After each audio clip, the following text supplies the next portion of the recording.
Assalamualaikum warahmatullahi wabarakatuh. Perkenalkan, kami dari kelompok 11 mata kuliah Fisiologi Tumbuhan yang beranggotakan saya sendiri Khairunisa dan dua rekan saya lainnya, yaitu Febriani Tetisi Tanggang dan juga Herlina Nababan. Pada materi kali ini kami akan membahas 3 pokok bahasan, yaitu gerak tropisme, gerak nasti, dan juga gerak taksis. Yang pertama adalah gerak tropisme. Gerak tropisme adalah gerak bagian tumbuhan yang arah geraknya dipengaruhi oleh arah datangnya rangsangan. Tropisme berasal dari bahasa Yunani, yaitu trop, yang berarti membelok. Bila gerakannya mendekati arah rangsangan disebut tropisme positif, sedangkan jika gerakan responnya menjauhi arah datangnya rangsangan disebut tropisme negatif. Adapun contoh dari gerak tropisme ini ada 4. Yang pertama, 1. Gerak batang tumbuhan ke arah cahaya. Yang kedua, gerak akar tumbuhan ke pusat bumi. Dan yang ketiga, ada gerak akar menuju air. Dan yang terakhir, gerak membelit ujung batang atau sulur pada jenis tumbuhan bersulur. Ditinjau dari macam sumber rangsangannya, tropisme dibedakan menjadi fototropisme, geotropisme, hidrotropisme, kemotropisme, tikmotropisme, termotropisme, dan skototropisme.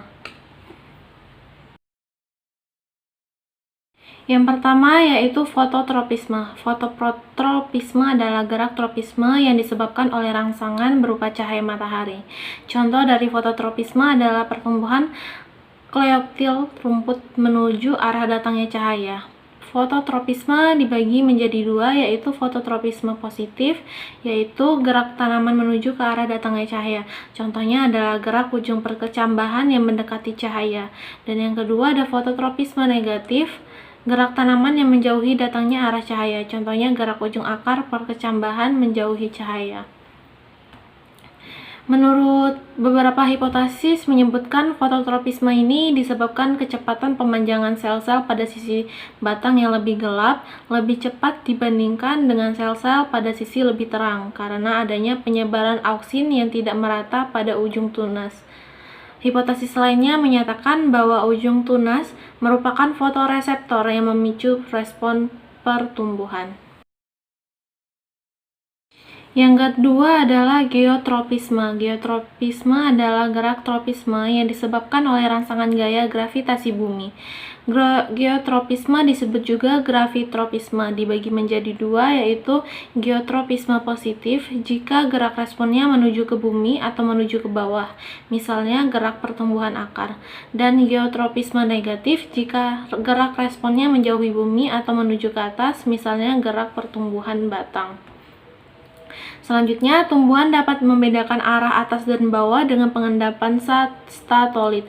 Statolit adalah plastida khusus yang mengandung butiran pati padat dan terletak pada posisi rendah, misalnya pada bagian tudung akar. Adanya penumpukan statolit pada akar dapat memicu distribusi kalsium dan auksin. Namun, tanaman yang tidak memiliki statolit pun masih dapat mengalami gravitropisme yang disebabkan kinerja sel akar yang dapat berfungsi sebagai indera dan menginduksi peragangan protein sel ke atas dan penekanan protein selama sel tanaman ke sisi bawah akar.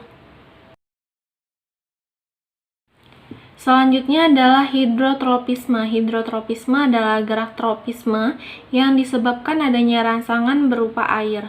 Gerak akar tumbuhan selalu menuju ke tempat yang basah atau berair. Respon tumbuhan tanaman ditentukan oleh stimulus gradien atau konsentrasi air atau kelembapan.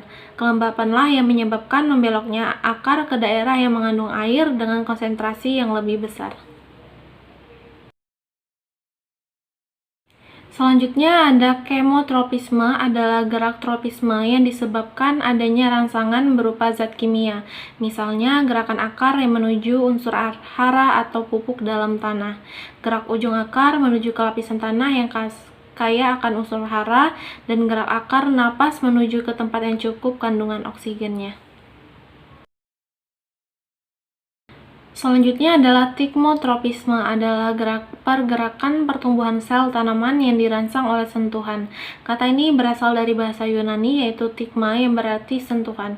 Contoh dari tikmotropisme adalah pertumbuhan tanaman sulur seperti anggur dan tanaman yang pertumbuhannya merambat dan memiliki sulur yang membelit bagian penumpangnya dan pada bronchia ovale. Sulur tanaman akan tumbuh lurus hingga menyentuh sesuatu.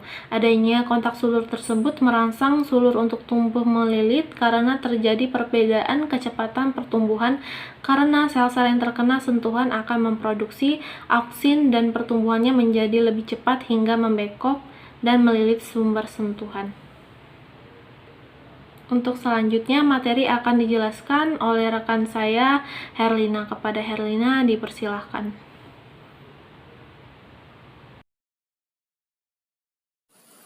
Selanjutnya, macam-macam tropisme berdasarkan sumber rangsangan, yaitu termotropisme.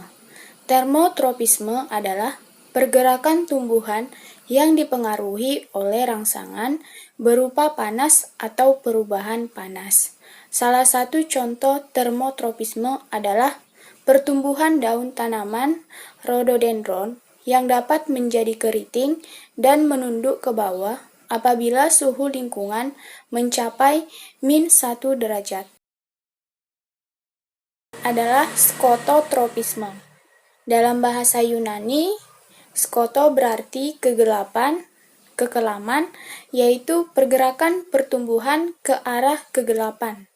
Skototropisme adalah cara kecambah tanaman rambat yang tumbuh di tanah untuk menemukan tanaman inang. Presisi dan standar deviasi dari pertumbuhan tanaman rambat menurun seiring dengan pertambahan jarak tanaman inang. Semua kecambah tumbuh ke segala arah secara langsung mengarah ke tanaman inang.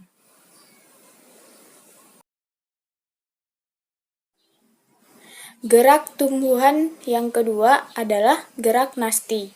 Gerak nasti adalah gerak bagian tumbuhan yang dipengaruhi oleh rangsangan. Namun, arahnya tidak dipengaruhi oleh datangnya rangsangan. Kata nasti berasal dari bahasa Yunani, yaitu nastos yang berarti dipaksa, mendekat.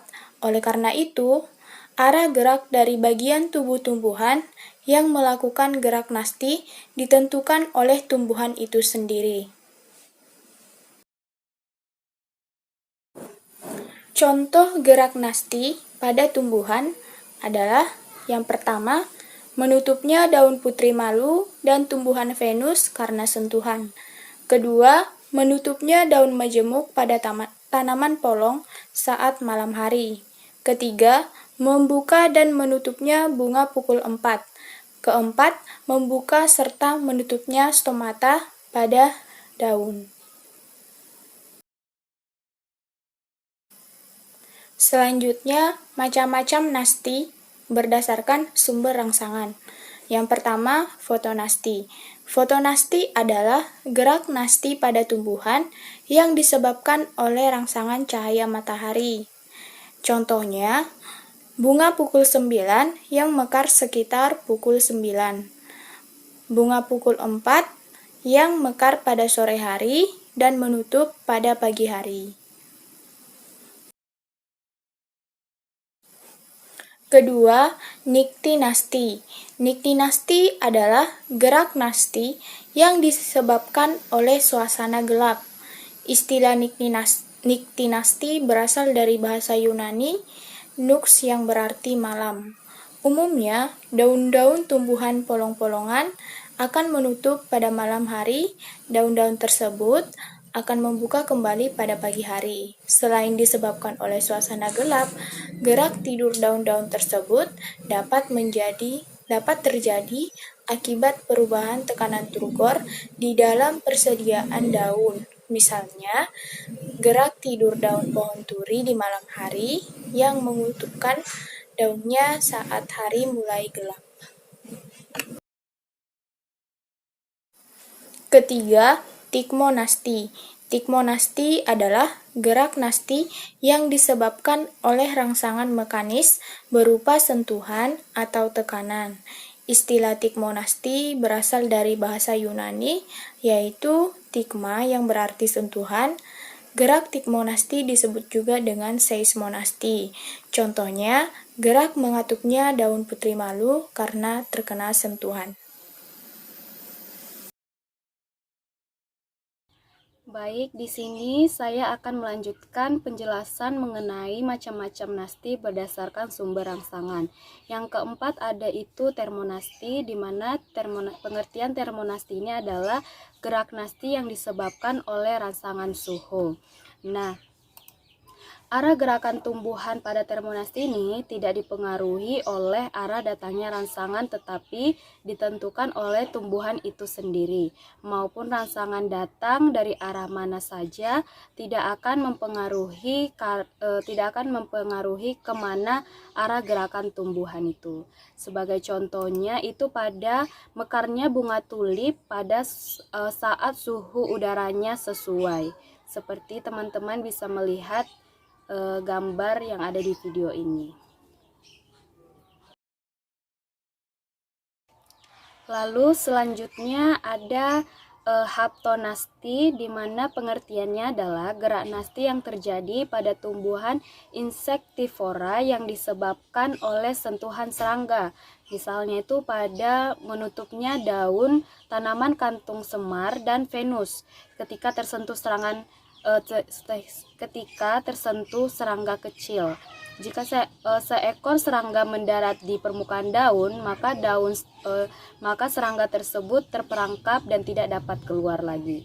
Teman-teman bisa melihat gambar dari tanaman venus maupun kantong semar yang ada di video ini. Nah, selanjutnya ada nasti kompleks, di mana pengertiannya adalah gerak nasti yang disebabkan oleh beberapa faktor sekaligus. Rangsangan yang diterima dapat berupa seperti cahaya matahari, suhu, air, dan zat kimia. Adapun contohnya itu pada gerak membuka dan menutup stomata pada daun. Nah, selanjutnya di sini kita akan mempelajari gerak tumbuhan yang ketiga, itu gerak taksis, di mana taksis adalah gerak seluruh atau bagian tubuh tumbuhan yang berpindah tempat dan arah perpindahannya itu dipengaruhi oleh arahnya datangnya serangsangan. Nah, selanjutnya di sini kita membahas mengenai macam-macam taksis berdasarkan sumber rangsangannya. Yang pertama itu ada fototaksis. Fototaksis ini adalah gerak taksis yang disebabkan oleh adanya rangsangan berupa cahaya. Misalnya itu pada euglena yang bergerak menuju arah datangnya cahaya, klorofil atau zat hijau daun yang bergerak menuju arah datangnya cahaya. Lalu macam-macam taksis berdasarkan sumber rangsangannya itu yang kedua adalah kemotaksis, di mana kemotaksis ini adalah gerak taksis yang disebabkan oleh rangsangan berupa zat kimia. Misalnya itu pada spermatozoa yang bergerak menuju sel telur pada peristiwa pembuahan atau metagenesis tumbuhan lumut atau bryophyta. Lalu sel telur atau ovum mengeluarkan zat kimia atau gula dan protein yang dapat merangsang spermatozoa untuk bergerak mendekatinya. Sekian materi dari saya, jika ada salah kata mohon dimaafkan. Sekian presentasi pada kelompok kami mohon maaf atas segala kesalahan dan kekurangan yang terjadi pada presentasi kami kali ini. Untuk sesi kritik, saran, dan juga diskusi akan kami laksanakan pada WA Group. Jadi dimohon partisipasi teman-teman sekalian. Untuk itu saya ucapkan wabillahi taufiq wal hidayah. Wassalamualaikum warahmatullahi wabarakatuh. Terima kasih.